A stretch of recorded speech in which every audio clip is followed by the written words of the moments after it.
Everyone, this is Bushra Rizwan. Welcome you in Vidya है। Students, आज का ये वीडियो क्लास 10 के लिए होने वाला है। टर्म सेकंड एसएसटी सब्जेक्ट है, जिसका टॉपिक है आज का इकोनॉमिक को हम लोग कवर करेंगे।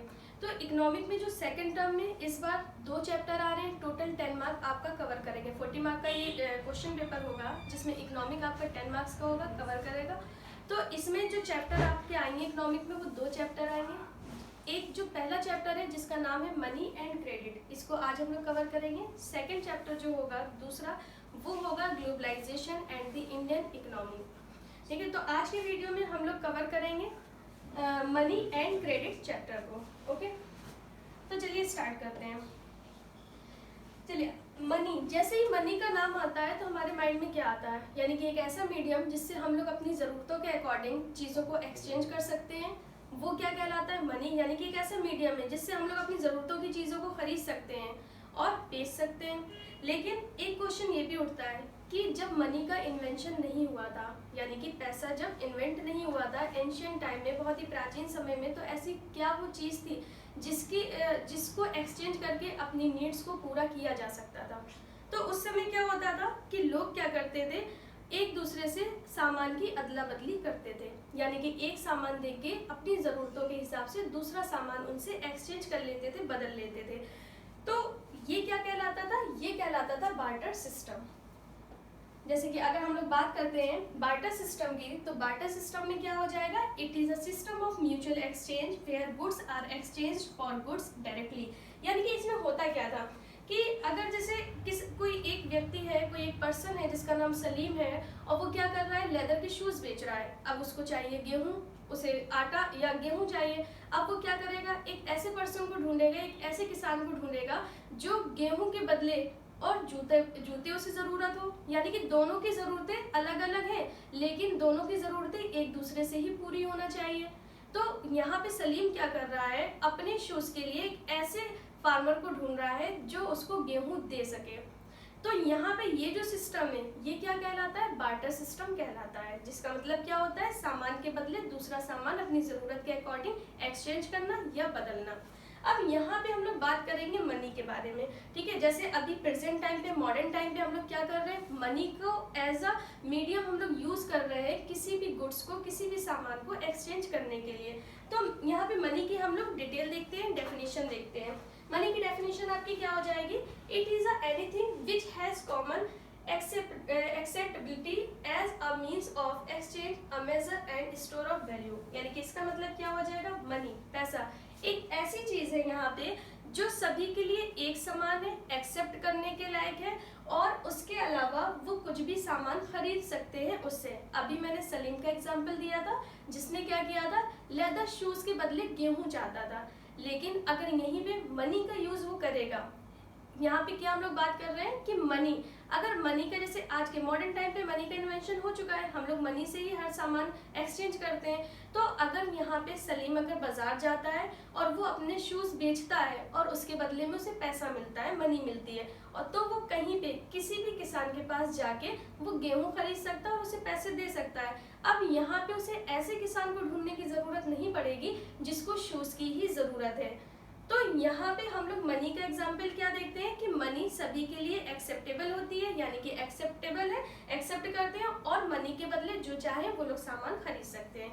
तो ये दोनों की डिटेल हो गई है, जहाँ पे आप लोग 1 मार्क्स में या 3 मार्क्स के क्वेश्चन में ये डेफिनेशन लिख सकते हैं, बार्टर सिस्टम की एंड मनी की। ये क्या था, ये मीडियम ऑफ एक्सचेंज था। अगर क्वेश्चन आपसे पूछा जाता है what is the medium of exchange, तो आप लोग मनी कर सकते हैं मॉडर्न टाइम में, और अगर एंशियंट टाइम का पूछा जाएगा तो आप लोग बार्टर सिस्टम यहाँ पे यूज कर सकते हैं। ये था मीडियम ऑफ एक्सचेंज, यानी कि सामान, गुड्स का एक्सचेंज करने के लिए कौन सा मीडियम हम लोग यूज करते हैं। देखिए, नेक्स्ट अब हम लोग बात करेंगे, जैसे कि अभी बार्टर सिस्टम की हम लोगों ने बात करी थी कि बार्टर सिस्टम का मतलब क्या होता है, कोई भी सामान के बदले दूसरा सामान लेना। अब यहाँ पे हम लोग बात करेंगे कि लिमिटेशंस ऑफ बार्टर सिस्टम। यहाँ पे बार्टर सिस्टम की क्या लिमिटेशंस थी, क्या वो चीज़ें थी जो एक जो डेवलपमेंट है उसे रोकती है या ज़रूरतों को पूरा नहीं कर पाती है। तो सबसे पहले हम लोग देखेंगे lack of double coincidence of wants. यहाँ पे हम लोग बात करेंगे कि इसमें क्या होता है, बार्टर सिस्टम में लैक ऑफ डबल कॉन्सिडेंस, यानी कि जैसे कि अभी हम लोगों ने सलीम का एग्जांपल देखा था, ठीक है। सलीम को क्या चाहिए था, शूज के बदले उसको चाहिए था गेहूं, वीट चाहिए था। लेकिन यहाँ पे हम लोग क्या देख रहे हैं कि उसे ऐसे ही किसान की जरूरत थी जो उसको गेहूं दे सके, और किसान को भी ऐसे लोगों की जरूरत थी जिनसे वो शूज खरीद सके और ले सके और उसके बदले में गेहूं दे सके। लेकिन क्या ऐसा संभव हो सकता है, यानी कि क्या ऐसा हो सकता है कि दोनों लोगों की सेम चॉइसेस हो? तो यहाँ पे ये कहा गया है कि बार्टर सिस्टम में क्या होता है, lack of double coincidence of wants, यानी कि जो जरूरत होती है दोनों की जरूरत सेम होगी, ये काफी टिपिकल होता है या कमी होती है इस चीज में। Lack of store of value, store of value का यहाँ पे नेक्स्ट आपका क्या हो जाएगा, lack of standard for deferred payments and lack of common unit of value. कहने का सेंस क्या है यहाँ पे कि जो बार्टर सिस्टम है उसमें कभी क्या होता है, जैसे जरूरत के अकॉर्डिंग, मान लीजिए अगर उसने गेहूं लिए हैं, सलीम ने गेहूं लिए हैं, तो हो सकता है वो 5 kg गेहूं ले 1 शूज के बदले, या 10 kg गेहूं ले, या हो सकता है वो 1 kg गेहूं के बदले भी शूज दे सकता है। तो यहाँ पे हम लोग क्या देख रहे हैं कि स्टैंडर्ड यहाँ पे अलग अलग हो रहा है, यानी कि पेमेंट जो किया जा रहा है कोई स्टैंडर्ड वैल्यू नहीं है। जैसे आज की मॉडर्न करेंसी में हम लोग देखते हैं कि 100 रुपीज का कोई सामान अगर आता है तो वो फिक्स होता है, लेकिन यहाँ पे क्या स्टैंडर्ड नहीं है। Common unit of value, common unit value यहाँ पे नहीं है। कैसे नहीं है, क्योंकि जैसे वो अगर शूज बेचने गया है, उसे वीट चाहिए, लेकिन इसके बदले में कुछ और भी वो ले सकता है जो उसकी जरूरत हो सकती है। यानी कि अभी हम क्या देखते हैं मॉडर्न टाइम पे कि अगर शूज बेचे जा रहे हैं उसके बदले में मनी ही मिल रहा है, मनी के बदले ही शूज दिए जा रहे हैं। लेकिन यहाँ पे क्या होता है कि जो जरूरत होगी वो चीज ले सकते हैं और वो अपना सलीम अपने शूज दे सकता है। तो यहाँ पे लिमिटेशंस ऑफ बार्टर सिस्टम ये हो गया, यानी कि क्या क्या लिमिटेशन होती है बार्टर सिस्टम में।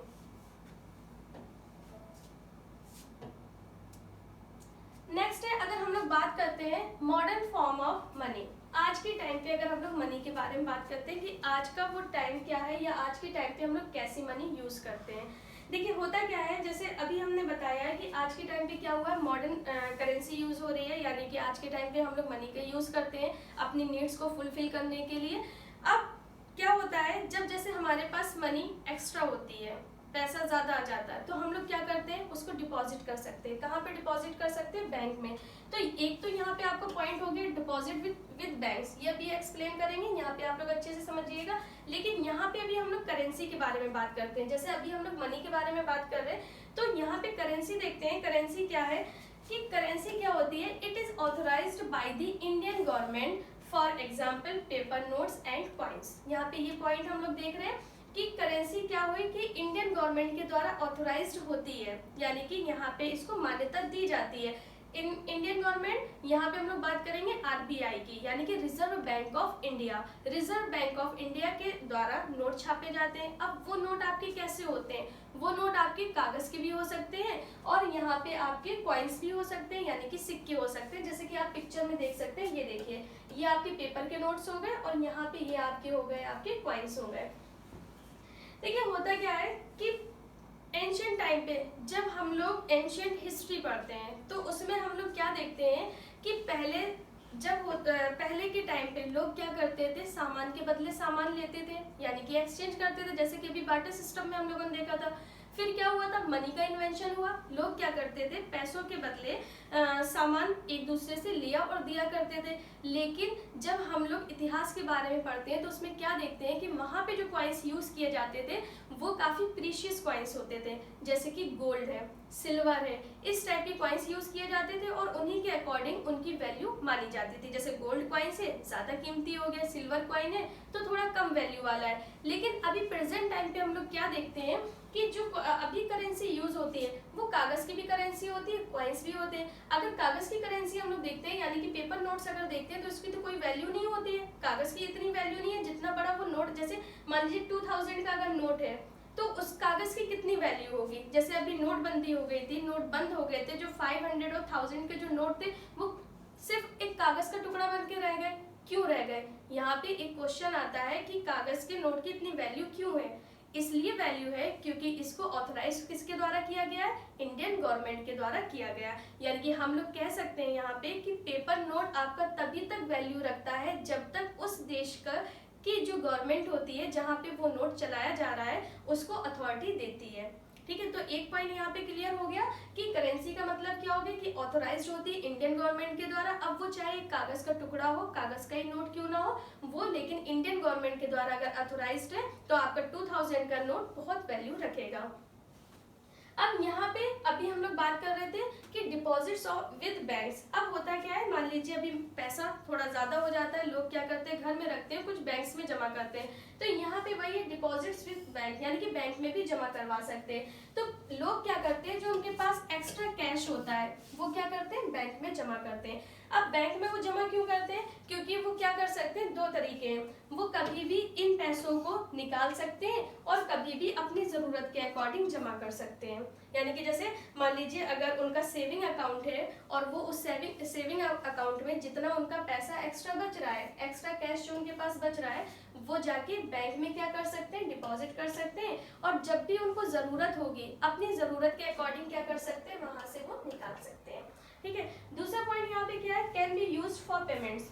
हम लोग जो पीपल है यानी कि लोग हैं वो क्या कर सकते हैं, इस कैश को जब बैंक में जमा कर देते हैं तो अपनी नीड के अकॉर्डिंग वो डिपॉजिट करते हैं, नीड के अकॉर्डिंग विड्रॉल करते हैं। लेकिन इसका यूज दूसरी तरीके से भी कर सकते हैं बिना कैश निकाले बैंक से ही। जैसे अगर वो कोई सामान खरीद रहे हैं, जैसे आप लोगों ने देखा होगा आजकल क्या होता है, ऑनलाइन शॉपिंग बहुत होती है, या अगर बिजनेसमैन है बिजनेस करते हैं तो क्या होता है, can be used for payments. इसको क्या करते हैं, पेमेंट्स के तौर पे यूज कर सकते हैं, इसको ट्रांसफर कर सकते हैं एक अकाउंट से दूसरे अकाउंट पर। अब यहाँ पे एक पॉइंट आ रहा है चेक। अब ये चेक क्या हो जाएगा, चेक का मतलब क्या होता है, ये एक ऐसा कागज होता है, एक ऐसा पेपर होता है जो बैंक के द्वारा जिसका अकाउंट होता है यानी कि जिसका खाता होता है उसको दिया जाता है उसके नाम के साथ में।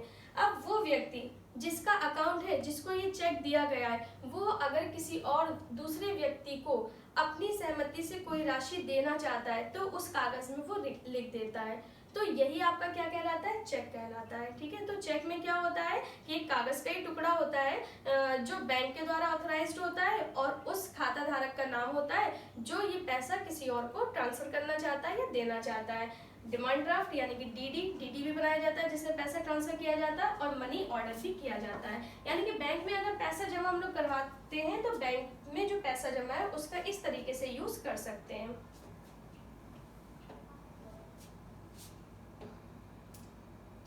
अब एक क्वेश्चन यहाँ पे हम लोग देखेंगे, loans activities of a bank. यहाँ पे हम लोग पहले टाइम पे क्या देखते थे कि जैसे कि किसान होते हैं, ठीक है, पीजेंट्स हैं, फार्मर्स हैं, वो क्या करते हैं, उन्हें ज़रूरत होती है अपनी फसल के लिए, अपने पैसे के लिए, पैसे की ज़रूरत होती है अपनी फसल उगाने के लिए। जैसे कीटनाशक दवाएं लेते हैं, फर्टिलाइजर्स लेते हैं, बीज लेते हैं, इन सभी के लिए उन्हें किस चीज़ की ज़रूरत होती है, पैसों की ज़रूरत होती है।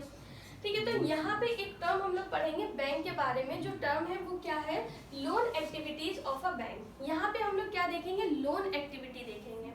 अब लोन एक्टिविटी में हम लोग क्या देखेंगे, लोन के बारे में जानेंगे कि लोन क्या होता है। लोन का मतलब होता है ऋण, यानी कि उधार लेना। अब किसके जरिए लेना, बैंक के जरिए लेना। अच्छा, इसमें होता क्या है कि जो बैंक होता है, पहली चीज तो यहाँ पे हम लोग बात करेंगे, जैसे कि अभी हमने डिपॉजिट के बारे में बात की थी कि डिपॉजिट का एक्स्ट्रा जो कैश होता है लोग क्या करते हैं, उस कैश को बैंक में जमा कर देते हैं। जब वो बैंक में जमा करते हैं तो बैंक उस पैसे को अपने पास रखता है और उसके बाद में उसको कुछ ब्याज वो देता है, यानी कि इंटरेस्ट देता है। तो यहाँ पे अगर हम लोग बात करेंगे तो जो डिपॉजिटर्स हैं वो क्या कर रहे हैं, बैंक में अपना पैसा क्या कर रहे हैं, जमा कर रहे हैं। अब वहां पे जब जमा हो रहा है, बैंक में मनी डिपॉजिट हो रही है, तो बैंक उस व्यक्ति को कुछ समय तक पैसा रखने के बाद जब वो व्यक्ति अपना पैसा निकालता है तो क्या करा जाता है, इंटरेस्ट दिया जाता है। इंटरेस्ट का मतलब क्या हो गया, यहाँ पे ब्याज के बारे में बात करी जा रही है। यहाँ पे क्या होता है, ब्याज दिया जाता है किसको, जिसने पैसा जमा करा। वहीं पर अगर हम लोग दूसरे यहाँ पे देखेंगे कि अभी तो मान लीजिए हमारा एक्स्ट्रा पैसा था, हमने जमा कर दिया, लेकिन अब क्या होता है, कभी कभी हमें पैसों की जरूरत पड़ती है, तो क्या होता है, हम लोग बैंक से पैसा भी उधार ले सकते हैं। ठीक है, बोरो कर सकते हैं। तो यहाँ पे क्या होता है, जब बोरोअर्स यहाँ से लोन लेते हैं, जिसको लोन कहते हैं, जब पैसा उधार लेते हैं, तो होता क्या है, यहाँ पे जो मनी लोन यानी कि मनी जब ली जाती है तो उसमें क्या किया जाता है, इंटरेस्ट देना पड़ता है। किसको देना पड़ता है? बैंक को देना पड़ता है। अभी हमने क्या देखा था कि जो डिपॉजिटर्स हैं उनको इंटरेस्ट मिलता है, लेकिन जो बोरोअर्स हैं उनको इंटरेस्ट देना पड़ता है। अब होता क्या है, जैसे मान लीजिए अगर यहाँ पे हम लोग डिपॉजिटर्स के बारे में बात कर रहे हैं। डिपॉजिटर्स जैसे मान लीजिए अगर उन्होंने 100 रुपीज़ यहाँ पे जमा करे हैं, अब 100 रुपीज़ उनके पूरे साल, ये सिर्फ एक नॉर्मल सा एग्जांपल हम आपको दे रहे हैं। अगर मान लीजिए 100 रुपीज़ उन्होंने यहाँ पे सेव करके बैंक में रखे हैं, बैंक की पॉलिसी है कि अगर 1 ईयर इन्होंने सेव करके रखा है तो 10% इंटरेस्ट देंगे। तो यहाँ पे क्या हो रहा है, जब वो साल में पैसा निकाल रहा है अपना 10 रुपये, तो वो क्या बन के निकल रहे हैं? 110 रुपीज़ बन के निकल रहे हैं। ठीक है, तो यहाँ पे डिपॉजिटर्स को कितने का फायदा हो रहा है? 10 रुपीज़ का फायदा हो रहा है। वहीं पर अगर हम देखते हैं कि जो बोरोअर्स हैं यानी कि जो लोन ले रहे हैं, अगर वो 100 रुपीज़ उधार लेते हैं बैंक से, तो उन्होंने बैंक वालों ने क्या किया है कि इसमें इंटरेस्ट लगाया है। मान लीजिए 30 रुपीज़ का इंटरेस्ट लगा दिया, 30% इंटरेस्ट लगा दिया। तो जो बोरोअर्स हैं वो क्या करेंगे, लेंगे तो 100 रुपीज़, लेकिन जब साल के लास्ट में पैसे जमा करेंगे तो कितने उन्हें जमा करने पड़ेंगे? 130, यानी कि 30 जो रुपीज़ है वो एक्स्ट्रा वो जमा कर रहे हैं। तो यहाँ पे हम क्या देख रहे हैं कि जो डिपॉजिटर्स हैं उनको तो कम इंटरेस्ट मिल रहा है, लेकिन जो बोरोअर्स हैं वो इंटरेस्ट ज़्यादा पे कर रहे हैं। यहाँ पे ये चीज़ हमें डिफरेंस देखने को मिली, और इन्हीं डिफरेंस की वजह से बैंक चलता है। यानी कि बैंक क्या करता है, जो बोरोअर्स हैं उन्हें लोन देता है, उनसे जो इंटरेस्ट मिलता है वो किसे देता है? जो डिपॉजिटर्स होते हैं उनको वो इंटरेस्ट पे करता है, लेकिन थोड़ा कम। यानी कि जो डिपॉजिटर्स है अपना पैसा जो जमा करते हैं वो बोरोअर्स को देते हैं एज अ लोन, और उसके बाद उनसे जो इंटरेस्ट मिलता है वो डिपॉजिटर्स को थोड़ा कम इंटरेस्ट पे करते हैं। तो ये पूरा प्रोसेस होता है बैंक का। ठीक है, ये पूरा प्रोसेस होता है। इसी में आपके पॉइंट्स बन जाएंगे। जब आपसे क्वेश्चंस पूछा जाएगा loan activities of a bank, तो आपके ये पॉइंट्स पूरे तैयार हो जाएंगे, जिसको आप लोग आंसर्स में अपने नोट कर सकते हैं। जैसे interest to deposit is low, यानी कि डिपॉजिटर्स का इंटरेस्ट जो होता है, जो पैसा मिलता है वापस जो मिलता है, ब्याज जो मिलता है वो कम होता है। Interest from borrowers is high, यानी कि जो लोन लेता है, जो उधार लेता है, उससे ज़्यादा इंटरेस्ट पे करना पड़ता है। और साथ ही difference of interest from borrowers and depositors is banks income, यानी कि जो दोनों के बीच में अंतर है, जो डिपॉजिटर्स हैं और जो बोरोअर्स हैं, इनके बीच में जो अंतर है, जो डिफरेंस है इसके इंटरेस्ट में, उसी के द्वारा बैंक चलता है। यानी कि बैंक इसी पे डिपेंड होता है। ठीक है, ये क्लियर हो गया है? चलिए नेक्स्ट पॉइंट में चलते हैं। अब हम लोग बात करेंगे क्रेडिट की। क्रेडिट की बात करेंगे, लेकिन उससे पहले यहाँ पे हम लोग एक स्टोरी देख लेते हैं। यहाँ पे एक स्टोरी जिनके बारे में हम लोग बात करने वाले हैं, वो बात करेंगे। एक कैरेक्टर है जो हमारी स्टोरी में केस जो इसमें दिया गया है वो है सलीम का, और दूसरा जो कैरेक्टर हम लोग पढ़ेंगे या इसके बारे में जानेंगे वो है स्वप्ना का। ठीक है, तो ये दोनों यहाँ पे ये दोनों कैरेक्टर के बारे में हम लोग क्यों पढ़ रहे हैं, इसके डिफरेंसेस के बारे में देखते हैं। तो सबसे पहले लोग सलीम के बारे में बात करते हैं। सलीम क्या है, जैसा कि अभी हमने पहले ही बताया था कि सलीम क्या करता है, वो लेदर शूज सेल करता है। अब लेदर शूज वो सेल कर रहा है, अचानक से उसे एक ऑर्डर मिल जाता है काफ़ी ज़्यादा शूज़ बनाने का और सप्लाई करने का, यानी कि किसी का ऑर्डर मिलता है, उसके पास इतना पैसा नहीं होता है कि वो मटेरियल खरीद सके। अब वो क्या करता है कि ऑथोराइज्ड पर्सन्स जो होते हैं उनसे उसने क्या करा, थोड़ा सा माल उधार ले लिया, यानी कि लेदर उसने क्या किया, थोड़ा सा उधार ले लिया, और उसने ये बोला कि जब मेरे शूज़ बन के तैयार हो जाएंगे तब हम आपको क्या करेंगे, इसका पे कर देंगे। बाकी जो पैसा था उसने दूसरे से उधार ले लिया, या ये कह लें कि कुछ ऐसे ऑथोराइज्ड ग्रुप्स थे जिनसे उसने बोरो किया। ठीक है, तो ये थी सलीम की स्टोरी। वहीं पे दूसरी स्टोरी हम लोग देखते हैं स्वप्ना की, यानी कि एक जो स्टोरी हम लोगों ने कवर करी है वो हमने करी है सलीम की। ठीक है, अब हम लोग दूसरी स्टोरी कवर करेंगे स्वप्ना की। स्वप्ना की स्टोरी क्या है, स्वप्ना एक किसान है जिसकी 3 एकड़ की जमीन है, और वो क्या करती है, मूंगफली की फसल उगाना चाहती है। मूंगफली की फसल वो उगाना चाहती है, लेकिन वो क्या चाहती है कि उसके पास पैसा नहीं होता है। वो क्या करती है, जो गांव के साहूकार हैं जो पैसा उधार देते थे उनसे उसने पैसा ले लिया। उसके बाद में उसने मूंगफली की फसल भी लगा ली। फसल लगाने के बाद अचानक उसके साथ क्या हुआ कि उसके खेत में कीट, यानी कि जो कीट होते हैं उनका हमला हुआ, और उसके बाद उसने कीटनाशक दवाओं का भी उपयोग किया, लेकिन उसकी फसल उतनी अच्छी नहीं तैयार हो पाई जितनी उसको उम्मीद थी। यानी कि उसने जो अब कर्जा लिया था वो अब उसके ऊपर बोझ बन गया, कर्जा भी वो नहीं चुका पाई, साथ ही साथ जो उसने रकम ली थी वो रकम अब बहुत ज़्यादा बढ़ चुकी थी। किस वजह से बढ़ गई थी? क्योंकि उसमें ब्याज जुड़ चुका था। वहीं अगर हम लोग सलीम के बारे में बात करते हैं तो सलीम ने भी लोन लिया था, लेकिन यहाँ पे क्या हुआ था, जो उसने लेदर शूज सप्लाई करे उससे उसे फायदा हुआ, उसने अपना सारा कर्जा भी निपटा दिया। ठीक है, तो यहाँ पे ये भी डिपेंड करता है, जो हम सलीम और स्वप्ना की स्टोरी पढ़ रहे हैं, ये भी डिपेंड करता है कि जो सलीम है और स्वप्ना है किस किस परिस्थिति में कैसा कैसा उन्होंने लोन लिया। ठीक है, तो यहाँ पे हम क्या देखते हैं कि स्वप्ना जो थी साहूकार के बोझ तले और दब गई, यानी कि लोन का इंटरेस्ट और ज्यादा बढ़ गया। जहाँ पे उसने फायदा सोचा था वहाँ फायदे की जगह क्या हुआ, उसका नुकसान हुआ। वहीं पे अगर हम देखते हैं सलीम के बारे में, तो सलीम ने जब लोन लिया तो यहाँ पे उसका क्या हुआ, डेवलपमेंट होना स्टार्ट हुआ। अब ये दोनों स्टोरी थी जो हमने इस चैप्टर में देखी है केस में। अब यहाँ पे दूसरी चीजें हम लोग और कवर करते हैं, वो देखें। सबसे पहले हम लोग बात करते हैं फॉर्मल और इनफॉर्मल की। यहाँ पे क्या आ जाएगा, फॉर्मल आ जाएगा।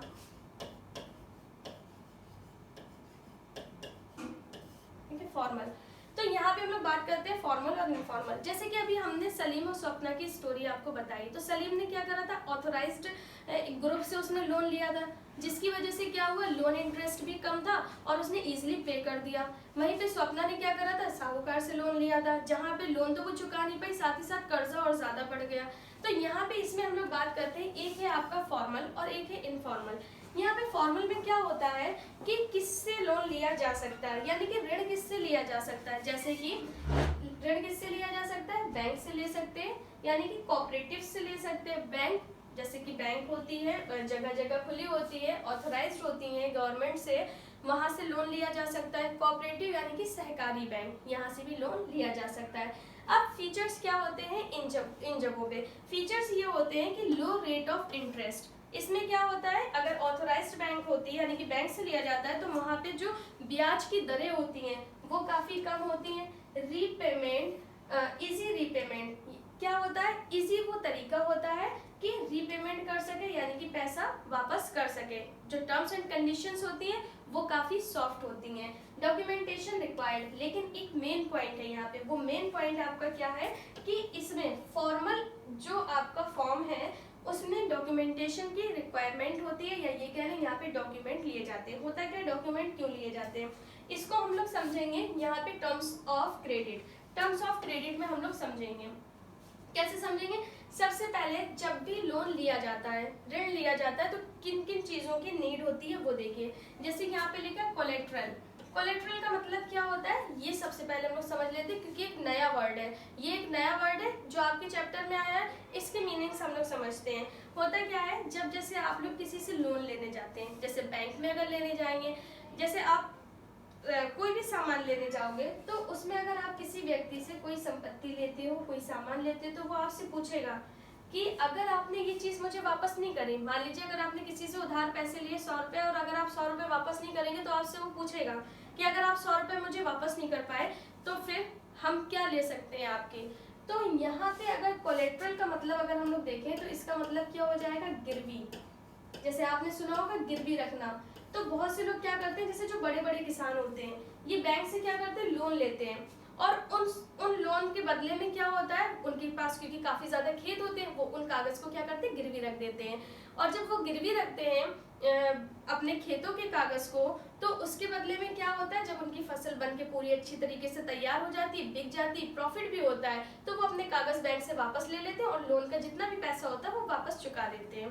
ठीक है, तो यहाँ पे अगर हम लोग बात करेंगे कोलेट्रल का, तो इसका मतलब होता है गिरवी। बहुत जगह आपने देखा होगा, होम लोन कुछ लोग लेते हैं, कुछ लोग आपका स्टडी लोन लेते हैं, या कोई भी चीज़ है, तो उसमें क्या होता है, कुछ चीज़ें गिरवी रखी जाती है। कुछ लोग अपने मकान के कागज लगा देते हैं, कुछ लोग अपनी डिग्री लगा देते हैं, कुछ लोग अपनी जमीन लगा देते हैं। तो यहाँ पे क्या होता है, संपत्ति को गिरवी रखा जाता है। दूसरा बात क्या है, डॉक्यूमेंटेशन, यानी कि डॉक्यूमेंट्स, जो कागजात होते हैं वो पूरे होना चाहिए, पूरे सही कागजात होना चाहिए। डॉक्यूमेंटेशन जो है, यानी कि डॉक्यूमेंट जो है वो एकदम एक्यूरेट होना चाहिए। टेन्योर, यानी कि क्रेडिट का एक टेन्योर और क्या होता है, जब आप ऋण ले रहे होते हैं तो क्या होता है, मतलब एक टर्म और क्या होता है, वो होता है टेन्योर, यानी कि कितने समय में आप ऋण चुका पाएंगे, 1 साल में, 2 साल में, या 6 महीने में, ये टेन्योर आपका हो गया, कितने समय के लिए, और कितने कितने किस्तें। जैसे आपने देखा होगा, कुछ लोग क्या करते हैं, बाइक लेने जाते हैं, बाइक में क्या करते हैं, थोड़ा सा पेमेंट वो कर देते हैं, और उसके बाद में क्या होती है, वो अपनी किस्तें बनवा लेते हैं हर मंथ में। जैसे आपने चेक बना के दे दिया उनको, वो हर मंथ ऑटोमेटिक आपके अकाउंट से पैसा कटता रहेगा। तो यहाँ पे वो टेन्योर का मतलब हो गया। अब क्या हो गया, मोड ऑफ रीपेमेंट, यानी कि आप रीपेमेंट कैसे करेंगे। जैसे अभी बाइक का जस्ट मैंने एग्जांपल दिया, उसमें क्या होता है, वो चेक बना के दे देते हैं, चेक अपने आप ऑटोमेटिक कटता रहता है। इसी तरीके से आप क्या करेंगे, कैश में देंगे वापस या बैंक अकाउंट से सीधे कटवाएंगे, तो वो होगा मोड ऑफ रीपेमेंट। अब rate of interest main point, यानी कि अगर आपने पैसा उधार लिया है, चाहे वो 100 रुपीज हो, तो आप क्या कर रहे हो, यहाँ पे कितना इंटरेस्ट पे कर रहे हो। 100 में 30 रुपीज, यानी कि अगर हम लोग बात करेंगे परसेंट में, यहाँ पे परसेंट में बात होती है रेट ऑफ इंटरेस्ट में, 30% पे कर रहे हैं, 40% कर रहे हैं, 20% कर रहे हैं, उसके अकॉर्डिंग यहाँ पे फिक्स किया जाता है। तो ये तो कुछ कंडीशंस थी आपकी, जब हम लोग लोन लेने जाते हैं तो वो क्या क्या चीजें हैं जो ध्यान दी जाती हैं।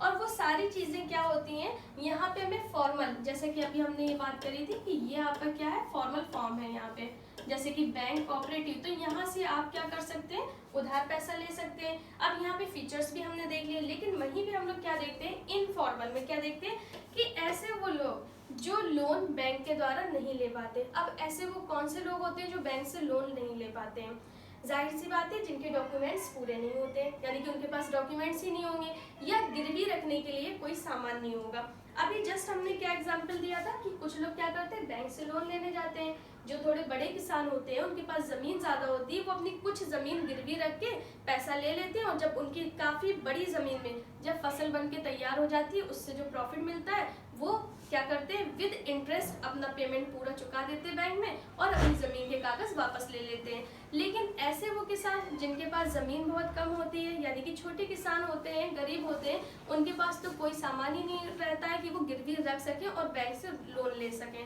अब होता क्या है कि वो लोग क्या करते हैं, अब वो भी लोन लेते हैं।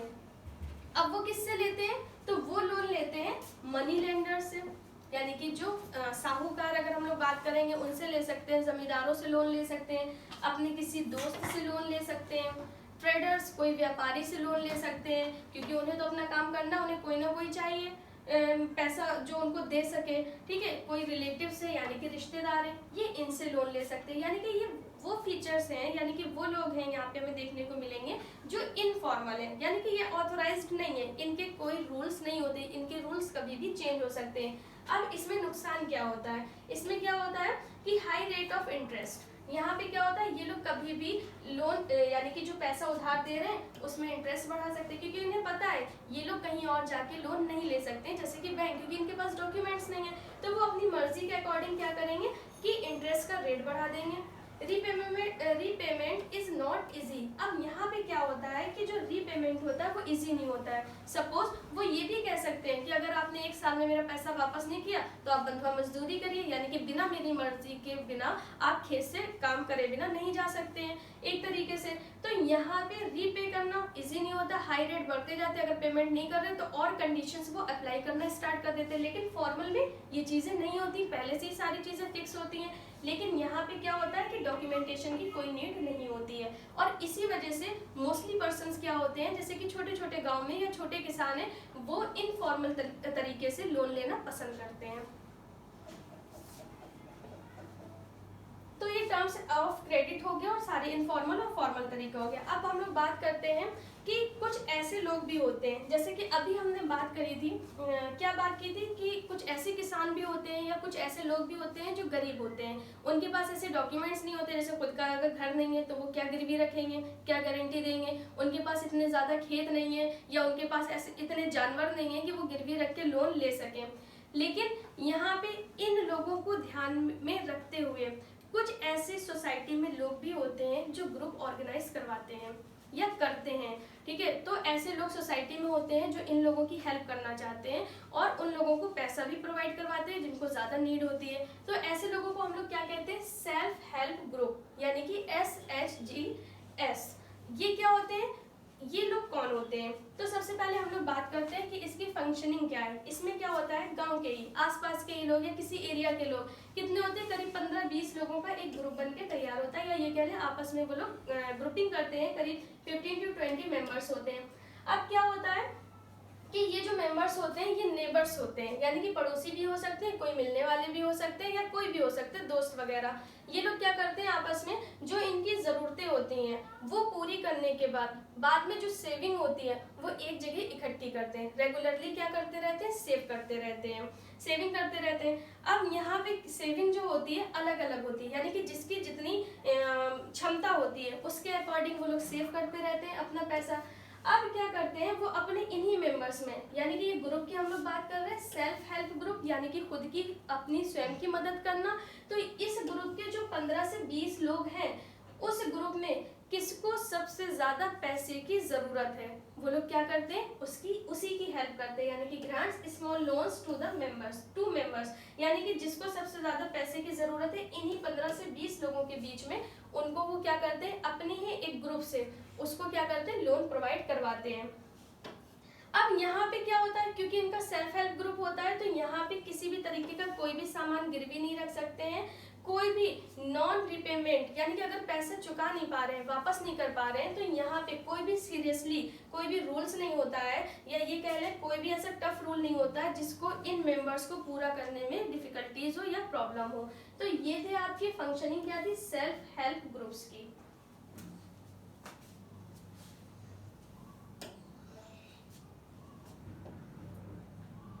अब हम लोग बात करेंगे ऑब्जेक्टिव्स की, यानी कि वो क्या क्या चीजें होना चाहिए जो जरूरी है। मेन चीज यहाँ पे हम लोग देखते हैं to create sensitive forum for addressing needs of people. Next है आपका to enhance participation, to include saving habits in community, to enhance capabilities of women, to generate sense of collective action, to act as a successful base, to improve socio economic status, and last point है to access resources. यहाँ पे ये सारे जो points दिए गए हैं, अगर क्वेश्चन आपका 5 मार्क्स का आता है, 3 मार्क्स का आता है, तो आप उसके ऑब्जेक्टिव लिख सकते हैं। किसके ऑब्जेक्टिव लिख सकते हैं, सेल्फ हेल्प ग्रुप्स के। ये क्वेश्चन का आंसर आप लोग सेम ऐसे ही पॉइंट्स में नोट कर सकते हैं। अब यहाँ पे इसका मतलब हम आपको बताते हैं। इसका मतलब क्या हो गया, जैसे कि यहाँ पे अभी हमने क्या देखा था कि 15 से 20 लोगों का जो ग्रुप बन रहा था वो आपस में एक दूसरे की मदद करते हैं। अब इस ग्रुप के बनने से होता क्या है कि यहाँ पे जो लोगों की ज़रूरतें हैं, यहाँ पे ऐसे जो सेंसिटिव क्रिएट होते हैं, सेंसिटिव फोरम, कि लोगों की जो ज़रूरतें हैं उसको पूरा किया जा सके, यानी कि लोगों में ये भावना आती है कि एक दूसरे की हेल्प की जा सके। साथ ही साथ उनमें पार्टिसिपेशन की, यानी कि भागीदारी की भी भावना जागती है। इसके अलावा उनमें एक हैबिट भी बनती है, यानी कि एक आदत बनती है सेविंग करने की, यानी कि बचाने की, बचत करने की। जब ये सेल्फ हेल्प ग्रुप बनते हैं, वैसे वो पैसा खर्च कर सकते हैं, लेकिन जब ग्रुप है तो उसमें वो पैसा क्या करते हैं, जाके अपना जमा कर सकते हैं। तो एक हैबिट उनकी बन जाती है कि वो क्या कर सकते हैं, अपना पैसा जमा करते हैं। साथ ही साथ जो महिलाएं होती हैं, जो विमेन्स होती हैं, उन्हें सक्षम बनाना, यानी कि आत्मनिर्भर बनाना, या उनकी जो क्षमताएं हैं उनको बढ़ावा देना। ये ग्रुप ज्यादातर क्या होता है, महिलाओं के द्वारा ही बनाए जाते हैं, क्योंकि वो रोज का जो उनका जीवन होता है, रोज का जो सामान वो खरीदते हैं उनमें वो थोड़ी सी बचत करती हैं, और बचत करने के बाद ऐसी वो चीजें यहाँ पे इकट्ठी करती रहती हैं। तो महिलाएं भी क्या होती हैं, कैपेबल होती हैं। साथ ही साथ मान लीजिए 15 to 20 मेंबर्स का अगर ग्रुप है तो उसमें एकता की भावना भी जागती है, ठीक है। और साथ ही साथ जो आगे बढ़ने के जो उनके चांसेस हैं, या ये कह लें डेवलपमेंट की जो भावना है वो बढ़ती है आगे। और साथ ही साथ जो रिसोर्सेज है, यानी कि संसाधन है, उन तक वो लोग पहुंचते हैं, या ये कह लें उनका यूज करते हैं, ठीक है। तो ये पूरे वो ऑब्जेक्टिव हो गए सेल्फ हेल्प ग्रुप के। अब जो लास्ट पॉइंट है आपका, वो लास्ट पॉइंट है एडवांटेजेस, यानी कि इसके क्या एडवांटेज होते हैं सेल्फ हेल्प ग्रुप के। देखिए यहाँ पे अगर आपसे क्वेश्चन आता है, यहाँ पे भी जैसे अगर आपसे पूछा जाए कि सेल्फ हेल्प ग्रुप के आप एडवांटेज बताइए, तो ये पूरा आंसर आप उसमें लिख सकते हैं। ये पूरा आंसर इसमें पॉइंट्स, अब कौन कौन से पॉइंट्स है वो देखिए। फर्स्ट पॉइंट आपका हो जाएगा develops the habit of taking initiative, inculcates the sense of responsibility, enables ownership of assets, helps in capacity buildings, develops self-confidence and self-esteem, promotes mutual help, encourages resources pooling, provides channel for functioning। यहाँ पे मतलब क्या हो जाएगा, इसका advantage क्या क्या होते हैं। जैसे ऐसे लोग, अभी हमने क्या देखा था, ऐसे वो व्यक्ति जो लोन नहीं ले सकते हैं, यानी कि गरीब समुदाय के आते हैं, उनमें ये भावना ना जागे कि वो समाज में कुछ कर नहीं सकते। कैपेबिलिटी उनमें बहुत होती है, लेकिन पैसों के अभाव से वो आगे नहीं बढ़ पाते हैं, उनका डेवलप नहीं हो पाता है। तो ये जो सेल्फ हेल्प ग्रुप है ये क्या करते हैं, उन लोगों की हेल्प करके उन लोगों को समाज में आगे लाते हैं और साथ ही साथ उनका भी डेवलपमेंट होता है। यानी कि अगर हम लोग बात करेंगे इसमें इंक्लूड हो जाएंगे आपके जो छोटे छोटे गाँव के लोग हैं। छोटे छोटे जो गाँव हैं वहाँ पे सुविधाएं कम पहुँच पाती हैं, उनके पास डॉक्यूमेंट्स कम होते हैं, और वहाँ पे क्या होता है, ये लोग क्या करते हैं, ऐसे लोगों की हेल्प करते हैं और इनमें ये जो रिसोर्सेज है उनका ये लोग अच्छे से यूज कर लेते हैं और सेल्फ कॉन्फिडेंस यानी कि आत्मविश्वास भी इनमें बढ़ता है। तो ये था पूरा चैप्टर आपका जिसका टाइटल था मनी एंड क्रेडिट। जो आपका सेकेंड टर्म का क्लास 10th का चैप्टर था। नेक्स्ट वीडियो में हम लोग इसी के इकोनॉमिक के नेक्स्ट चैप्टर के साथ मिलते हैं। Thank you for watching me.